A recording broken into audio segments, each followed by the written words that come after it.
students, welcome again to your English class.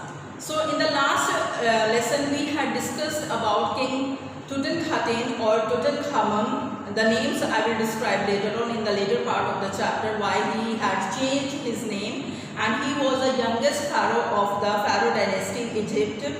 His mummy was discovered by Howard Carter, a British archaeologist, in 1922 for the very first time. And after 80 years of that, in 2005 again it was taken out, the mummy was taken out for the very first time for a CT scan by Zahi Hawass. He was a secretary of the Antiquities Department of Egypt. Fine, up to this we had discussed in our previous lecture. Now here, page number 25, please open your books, class 11. I just hope you have given a good reading to this chapter. Page number 25, we will starting from the second paragraph. We had discussed, okay, in the first video lecture we had discussed about his life, how this tomb was discovered, what were the problems that this Howard Carter he had faced in taking out that mummy out of that 3-casket coffin, and all the artifacts, all the material, all the things that he had discovered in with his tomb. Fine. Now the second paragraph is, in his defense, Carter really had little choice. If he hadn't cut the mummy free, thieves most certainly would have circumvented the guards and ripped it apart to remove the gold. Now we were discussing in the last lesson that Howard Carter he had this problem that the mummy, it was cemented with that casket because of those ritual resins who had solidified because of the heat and the pressure over all these years. Now he didn't have any other choice just to chisel away that mummy from that gold casket, because by now this word was spread everywhere that King Tut's tomb was discovered. Everybody knew about that. The guards were there, the people were there, everybody was there, because this is a huge, as I told you, huge event. It was the most successful discovery of the archaeologists, because they had found the King Tut's tomb. Now if he would have left that mummy there only, the thieves, they would have sabotaged that because of gold. I told you there were so costly artifacts there. Even the coffin, it was made of gold. It would have been the possibility that King Tut, its mummy would have been sabotaged by the thieves. So he had to chisel away using some pointed instrument with the hammer, with the use of hammer. They just taken out that mummy, and in this process its ribs were broken. Some of the the bones, they were also broken of that skull, because when you mummify the dead body, it's a very refined process. So you have to take care of the dead body very carefully. It's not that the body is as it is. So it has to be taken care of very delicately, which could not be done in case of Howard Carter. Sorry. In Tut's time, the royals were fabulously wealthy, and they thought or hoped they could take their riches with them. As I told you, that they had this belief of afterlife. They thought that we can take these riches of this birth to our next birth also. For his journey to the great beyond, King Tut was lavish with glittering goods, precious collars, inlaid necklaces and bracelets, rings, amulets, a ceremonial apron, sandals, sets for his fingers and toes, and now iconic inner coffin and mask, all of pure gold. So these were all the royal things that were discovered, and it was so lavish, totally embedded with precious stones and gems, and that face mask or the inner core casket, which was built of pure gold, the whole body was mummified with in the first chamber was made of totally of gold.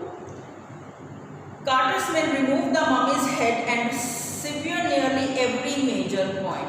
They were not the artists, or they were not the very acumen. They didn't have the acumen for this thing. So they just did it bluntly, and all the major joints, they were broken. Once they had finished, they reassembled the remains on a layer of sand in a wooden box with padding that concealed the damage. and he just wanted to conceal that damage what he and his men had done to that mummy, and that was totally concealed using a padding. You can say the bed where Tut now rests, and this is a bed where he is resting now only. Archaeology has changed substantially in the intervening decades, focusing less on treasure and more on the fascinating details of life and intriguing mysteries of death. Now basically earlier archaeology was a science which used to excavate the sites, whether discovering the things or the materialistic things. The major focus was on materialism. Reason being they wanted to know about the civilization of that particular time. If you have heard of Harappa or the Mohenjo-daro, so they were quite anxious, they were quite curious to know about the life of that time, how people used to live, what utensils they used, what kind of lifestyle they were having, all the things they used to discover. But now after the discovery, after the development of science and technology, scientists, they are more focusing on the life, not on the material but on the life. So similarly here also, when Zahir was, he just wanted to know what happened to this pharaoh, what happened to King Tut, why he died at a young age of 19 only, and he was the last heir of his dynasty. So what would have happened? So that was a mystery that he wanted to solve, and this was the reason that he had taken permission for the very first CT scan, computed tomography it is called, CT scan of Tut's mummy. It also uses more sophisticated tools including medical technology.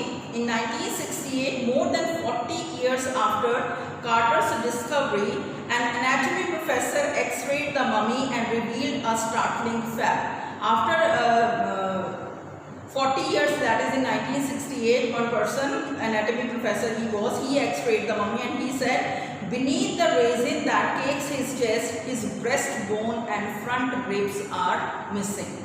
So as I told you, because most of the major joints they would sabotage during that excavation, during that all the process that he had to chisel away all the dead body, the mummy, from that casket, and this was the reason that his rib cage and the bone, the chest bone, it was missing.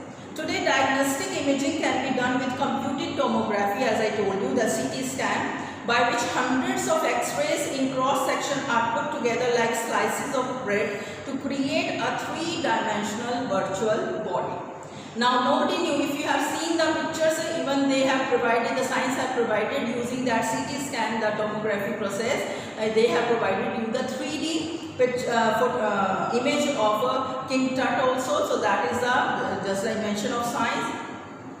But more would a CT scan reveal of Tut than the X-ray. So जो X-ray में पता नहीं लगाया जा सका, CT scan it did that, and could it answer two of the biggest questions still lingering about him. So how do you feel that it would have answered both the questions? Number one, how did he die, and how old was he at the time of his death? So these were the two questions that the people they wanted to know, and it is just a speculation, while the science, the forensic science, it has helped to just answer these questions. So we will read about this. But the second one question they were able to answer, and it was he was just 19 when he died. Now King Tut's demise was a big event. It was a big event. Why? Because even by royal standards, he was the last of his family's line. He was the last person, last pharaoh, because he was not married, and so he didn't have any further, the dynasty. And his funeral was the death rattle of a dynasty. Or just the funeral that was the funeral of the whole dynasty, whole bunch. Everything was finished with him, but the particulars of his passing away and its aftermath are unclear. But how it happened, it is still a mystery. To know this thing more clearly, we need to know about his family. How he changed his name, why he changed his name, and what were the short life that he had lived, what history tells about that. So this is all about the chapter will just put a light on that. So in the next lesson we will discuss about his life history, about this dynasty, and what were the findings of Zahi Hawass. How was this CT scan was done, and what were the results of that CT scan, that we will be discussing. See, I am discussing this chapter in a short bits class 11 just to make you understand this chapter carefully.